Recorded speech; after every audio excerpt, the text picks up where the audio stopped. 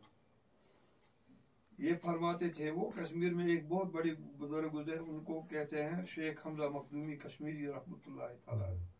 فرماتے تھے لوگوں کو مولانا عبدالولی شاہ صاحب یہ جو منشی اللہ دتا صاحب ہیں یہ اس درجے کے آدمی، جس درجے کے آدمی اپنے زمانے میں شیخ حمزہ مخدومی کشمیری تھے رحمۃ اللہ تعالی علیہ.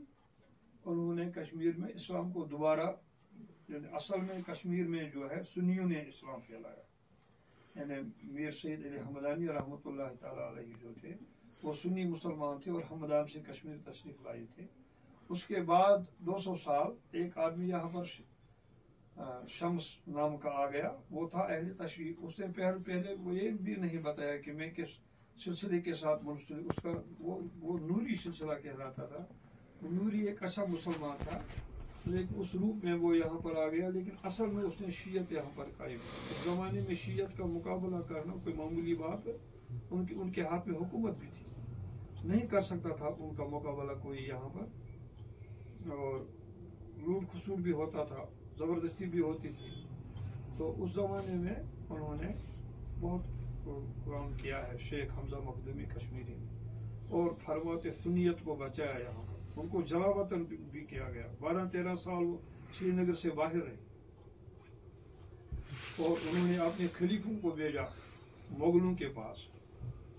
یعنی اس کا پہلے ہندوستان کے ساتھ کشمیر کا جڑنا جو ہے اس کا ایک روحانی وجہ بھی ہے کہ اللہ کا نیک بندہ جو کام کرتا ہے اس کو کوئی توڑ نہیں سکتا ہے. تو اس زمانے میں انہوں نے یہ کہا، مغلوں کو دعوت دے دی کہ آپ یہاں پر آ جاؤ. وہ دہلی میں حکومت کرتے تھے. کہا کہ آپ لوگ یہاں پر آ جاؤ، لیکن ہمارے ساتھ ایک معاہدہ کرو، آپ لوگ ہماری مذہبی معاملات میں مداخلت نہیں کرتے، ہم سنی حنفی مسلمان ہیں، تو ہمیں اسی پر قائم رہنے دے دو، اس میں کوئی مداخلت نہیں ہوگی. تو ان شرطوں کے ساتھ انہوں نے اپنے کچھ خلفاء کو بھیجا وہاں پر. تو انہوں نے وہاں پر ایک ایگریمنٹ کیا. میرے پاس وہ ایگریمنٹ موجود ہے, اس کے تمام دفعات موجود ہے. پتہ چلتا ہے کہ وہ معمولی لوگ نہیں تھے, مذہبی تھے لیکن سیاست سے وہ بے خبر نہیں تھے. تو پھر یہاں پر مغل لوگ آگے, وہ عیاش قسم کے لوگ تھے, انہوں نے شیعہ سنی مسئلے میں کوئی مداخلت نہیں کی, حالانکہ اکثر وہ بذات خود سنی ہی تھے. اور جتنے اولیاء کرام یہاں پر آ گئے نا, جتنے اولیاء ہمدان سے, کھتلان سے, ایران سے آ گئے, سینٹرل ایشیا سے یہاں پر آ گئے, یہ سب بھی سنی ہی تھے, اہل سنت والجماعت کے ساتھ تعلق رکھتے تھے. اور یہاں پر آ گئے اور یہاں پر یہ کام کیا. اس لیے پورے ہندوستان میں, پاکستان میں اگر آپ دیکھیں گے, واحد ریاست ہے JK, جموں اینڈ کشمیر. یہ ایک واحد ریاست ہے جہاں پر اتنی سنیوں کی تعداد ہے, اور ایک ہی مسلک ہے, حنفی مسلک. حنفی مسلک ہے. پہلے تو وہ بذات خود اس کی آبیاری کرتے تھے, اس کے بعد جب زمانے کے اندر تغیرات آ گئی تو پھر دیوبند کی طرف رجوع ہو گیا. اور کشمیر میں ایک بہت بڑے بزرگ اٹھے, اللہ تعالیٰ نے ان کو پیدا فرمایا, مولانا انور شاہ صاحب کشمیری رحمۃ اللہ تعالیٰ علیہ. وہ یہاں سے جاتے جاتے دیوبند پہنچ گئے, اور مولانا محمود الحسن صاحب نے ان کو پہچانا. وہ یہاں سے نہیں گئے تھے دیوبند, اصل میں ان کا ارادہ تھا کہ وہ مدینہ منورہ میں زندگی کے جتنے دن ہیں گزاریں گے, کہ وہ کشمیر میں بھی رہنا پسند نہیں کرتے تھے. وہ کہتے تھے کہ یہاں پر لوگ خواہ مخواہ کے مسائل میں الجھاتے تھے ان کو, وہ مسائل میں الجھنا, وہ کچھ کام کرنا چاہتے, وہ کوئی یونیورسٹی بنانا چاہتے تھے. بہت بڑے عالم تھے مولانا انور شاہ صاحب کشمیر. تو مولانا محمود الحسن صاحب نے ان کو باہر نہیں جانے دے دیا, ان کو پکڑ کر رکھا دیوبند میں, اور پھر اپنی جگہ بٹھایا. وہ صدر مدرس تک کے عہدے تک انہی کے دور میں پہنچ گئے. اور جب ان کو ترک موالات کا فتویٰ دینا تھا انگریزوں کے خلاف, وہ تو لکھا ہی ہے مولانا انور شاہ کشمیری رحمۃ اللہ تعالیٰ علیہ. شاہ صاحب کی بہت قدر کرتے تھے. پھر ان کا نکاح بھی وہاں پر, بجنور ایک قصبہ ہے UP میں, وہاں پر ان کا نکاح سعید خاندان میں ہو گیا, بجنور میں. تو پھر شاہ صاحب دیوبند ہی کے ہو کر رہ گئے, وہ وہاں سے چلے نہیں. اور کچھ آخری کچھ اختلاف ہو گیا تھا, وہ کوئی انتظامی اختلاف تھا, وہ کوئی عقیدے کا اختلاف نہیں تھا. وہ مسئلہ یہ تھا, یہ کہتے تھے کہ بھائی کسی بوڑھے آدمی کو بناؤ یہاں کا محتمم, عمر رسیدہ آدمی جو ہو, تجربہ کار جو ہو, عمر کے اعتبار سے, علم کے اعتبار سے, تقویٰ و پرہیزگاری کے اعتبار سے جو ہو. تو اس میں شاہ صاحب کو کوئی خاص کامیابی نہیں ہو, شاہ صاحب چلے گئے. تو محتمم صاحب نے فرمایا, شاہ صاحب آپ زیادہ باتیں نہ کریں, آپ کو دیوبند کی ضرورت ہے, دیوبند کو آپ کی ضرورت نہیں ہے. تو یہ بات شاہ صاحب کو بہت شاک گزری, اور وہ وہاں سے چلے گئے. اور شاہ صاحب خود انوار الباری میں خود فرماتے ہیں, میرے پاس وہ لکھا ہوا موجود ہے, فرماتے ہیں کہ آج کے دور میں حق بات کہنا بہت مشکل ہے. میں نے ایک ہی دفعہ حق بات بولی تھی, مجھے 1000 میل دور پھینکا گیا. یہ فرماتے ہیں, لکھتے ہیں ڈابیل گجرات سے لے ڈابیل. تو انہوں نے اب ایک کتاب نکالی ہے, علامہ انور شاہ کشمیر. وہ کہتے تھے اس کتاب میں انہوں نے لکھا ہے, لیٹسٹ نکلی ہے, کچھ مہینے ہی ہو گئے. میرے پاس ایک نسخہ پہنچا کہیں سے. تو اس میں انہوں نے لکھا ہے کہ وہاں پر انہوں نے بہت کام کیا ہے. اس وقت 400 لوگ جو تھے نا, 400 کریم 400 لوگ اس برصغیر میں, وہ سب اللہ تعالیٰ نے ان کو جمع کیا ڈابیل میں. انہوں نے مولانا انور شاہ صاحب سے پڑھا. پھر انور شاہ صاحب نے زندہ 400 کتابیں تیار کی, اور ان کا ہر ایک شاگرد جو ہے اس نے درجنوں کتابیں لکھی, سینکڑوں کتابیں لکھی. اور بذات خود انہوں نے ایک ایسا عملہ تیار کیا, ایسا عملہ اور ہندوستان میں اور کہیں نظر آتا نہیں ہے.